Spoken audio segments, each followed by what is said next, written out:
Yeah. Definitely learned a lot about people and what they want and how far they're willing to let you put your artistic ability or thought into what they want. So it's Mhm. a treat when they say, "Hey, you can do this any color or you can put this anywhere." So that's like, yay. All right, cool. So another apprentice spotlight. We got Shamain Hardy here. Thanks for joining us. Hi. So glad that you could be here. So you're in New Haven, Yes. all right, and you are at phase 4, the junior artist phase. Super cool. Tell me a little bit about your journey to find an apprenticeship. I mean, that's how you're with us, right? You were looking for that. So how did that come about? What was your journey that got you here? I was in Brooklyn coming from class from Pratt, and I walked past the Body Art and Soul in Brooklyn, and I saw the sign, saying apprenticeship, come inside and we'll give you a rundown of the program. So I went in and I met all the artists. Everything was traditional. It was paper. There was no tablets, nothing. They wanted you to practice on oranges. Right. So So what you're referencing is not where we are now. I mean, so Body Art no. Soul was our prior incarnation. And so around what year was this? It was around 2013, like right after I graduated high school. Right. So 10 years ago, you did the workshop in Brooklyn. Yeah. Right. We were before there were iPads everywhere. Yes. Wow. Super cool. Well, and then, I mean, it doesn't take 10 years to do an apprenticeship. So then obviously you diverted for a little bit. You went and did other things. And Yeah. and then what brought you back to continue? I just um when I moved to Connecticut, I was still interested in pursuing tattooing, and then I saw that there was Ink Different that was connected, well, Body Art and Soul, and then it changed to Ink Different. So Yep. I just decided to go for it. Just finally just do everything I wanted to do in the past and do it now, and now I'm on Awesome. my way. Awesome. Awesome. And now you're at phase 4, which for, people who are just finding out about that, that is the stage where you get to exchange tattoos for money. Yes. Yes. Awesome. So super rad, right? Because then Yeah. that's there you go. And then you're offered to join the studio as soon as you finish phase 4. I mean, you're already there, now tattooing. What was phase 3 like, supervised tattoos? What was navigating that whole journey like? It was difficult in the beginning because it was very simplistic, like the designs we had to do and the art Mhm. phase. Trying Mhm. to make my art into tattoos was the real challenge. But once I got the hang of it, the past 4 or 5 months, it was easier. And once I was able to change my machine, like the pens, the Sure. rotary, Moved on to the that like the Master Archer changed, rotary machine. yeah, it changed everything. So it's easy, not easier, it's challenging still, but I learned how not to make the mistakes I made before. So Mm. each tattoo is different, each experience is different. So yeah, I'm just trying to fine tune the little things, and I think it'll be a perfect journey. Yeah.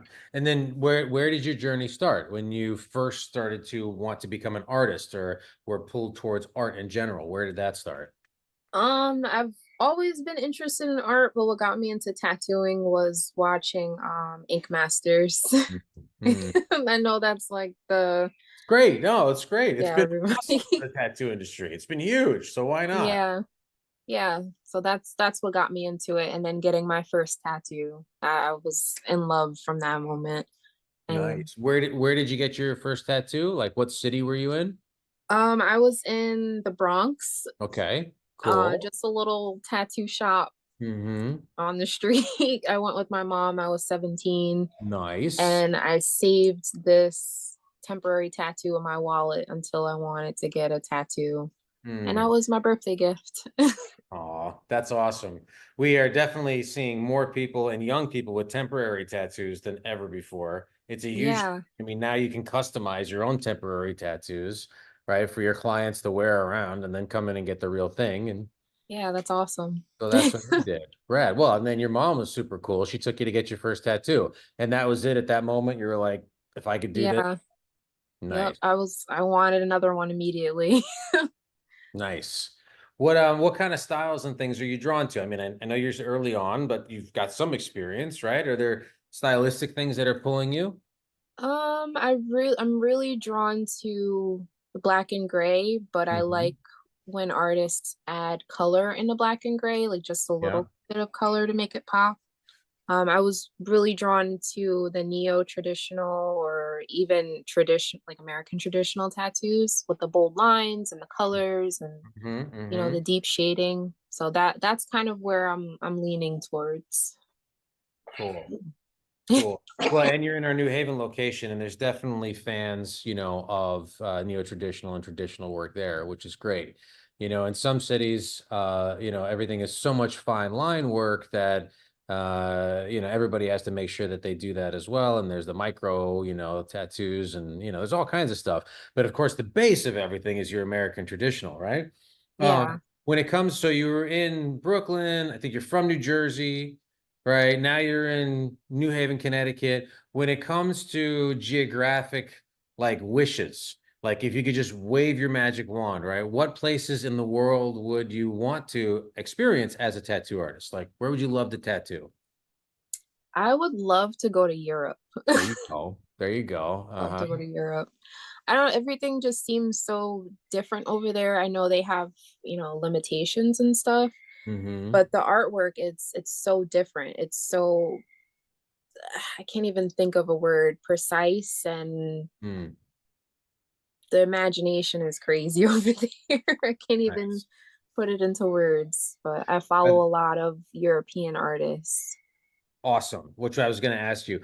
Um, if I could wave a magic wand, because I've been working on this and thinking about it, and we're planning on it a little bit. If I could wave a magic wand and bring somebody, like one of your most favorite artists, it sounds like from Europe, to a different location to do like a workshop or a training, or to come hang out for a weekend and teach you a few things, who would be the top one or two people you'd want me to like solicit to come hang out with us? Ooh, I'd have to look that one up. I'm bad with names.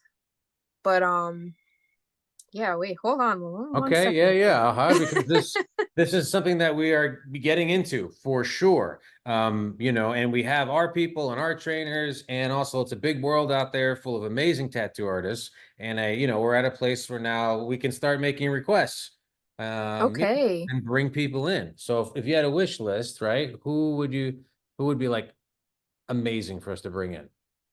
Let's see. I'm trying to figure out a piece from because I really liked Matt Vought's work Okay, and Christian Boy Larson. okay. And what do you like about Christian's work? What really like stands out? It's so bold. It's so Mhm. bold and it's so smooth. And then like he does the black and gray with the color, like just a Mm. little bit of color in certain spots, and it's just like I know it's very masculine, but I like the way it looks, like I said, the dark shading and then the intricacies and in the shading and the line work. I'm looking at his Instagram right Yeah, now. yeah, yeah, for sure, for sure.